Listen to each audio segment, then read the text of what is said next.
भगवद गीता अध्ययन विषाद योग। हिंदी अनुवाद और व्याख्या। श्लोक 1 धर्मक्षेत्रे कुरुक्षेत्रे संवेदा युयुत्सव मामका पांडवाश्चैव किम कुर्वत संजय शिक्षा। हे संजय, धर्मभूमि कुरुक्षेत्र में एकत्रित होकर युद्ध के इच्छुक मेरे पुत्रों और पांडवों ने क्या किया? महाभारत का युद्ध कुरुक्षेत्र में हुआ, जिसे धर्मक्षेत्र कहा गया है।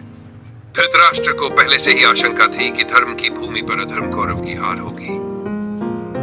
संजय उवाच दृष्ट्वा तु पांडवानीकं व्यूढं दुर्योधनस्तदा आचार्यमुपसंगम्य राजा वचनमब्रवीत्। अनुवाद। संजय बोले, हे राजा, जब दुर्योधनों की सुव्यवस्थित सेना को देखा तो वह अपने गुरु द्रोणाचार्य के पास जाकर बोला। दुर्योधन पांडवों की सेना को देखकर चिंतित हुआ और अपने गुरु द्रोणाचार्य से युद्ध की रणनीति पर चर्चा करने गया। पश्यता पांडुपुत्रा नामाचार्य महतीन चमु व्यूढा द्रुपद पुत्रेण तव शिष्येन धीमता। अनुवाद। दुर्योधन ने कहा, हे आचार्य, देखिए, आपके बुद्धिमान शिष्य द्रुपद पुत्र धृष्टद्युम्न द्वारा व्यवस्थित पांडवों की विशाल सेना को।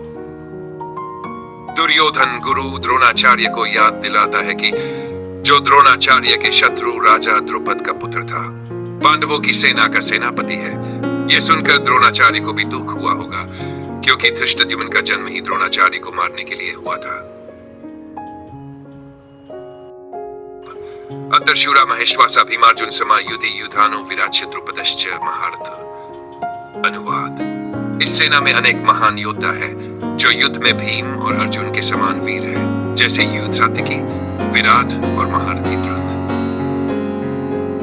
दुर्योधन पांडव सेना की ताकत को स्वीकार करते हुए बताता है कि इसमें भीम और अर्जुन के समान योद्धा है, जिससे उसकी चिंता और बढ़ जाती है। धृष्टकेतुश्चेकितान काशीराजश्च वीर्यवान पुरुजित कुंतीभोश्च शैब्यश्च नरपंगुः। अनुवाद। इस सेना में धृष्टकेतु, वीर्यवान, काशीराज, पुरुजित, कुंतीभोज और शैब्य जैसे श्रेष्ठ योद्धा भी है। व्याख्या। इन सभी राजाओं और सेनापतियों ने पांडवों के पक्ष में युद्ध लड़ने का निश्चय किया था, क्योंकि वे धर्म के समर्थक थे।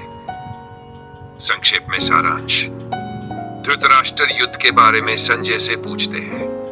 दुर्योधन पांडवों की संगठित सेना देखकर चिंतित हो जाता है। वह गुरु द्रोणाचार्य को पांडव सेना की ताकत के बारे में बताता है। चौथ, वह पांडव पक्ष के महान योद्धाओं का वर्णन करता है।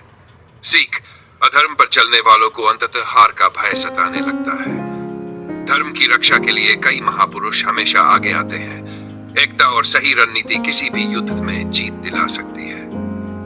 यह गीता का आरंभिक भाग है, जहां युद्ध से पहले की मानसिक स्थिति को दर्शाया गया है। आगे अर्जुन का विषाद और श्री कृष्ण का दिव्य ज्ञान आता है।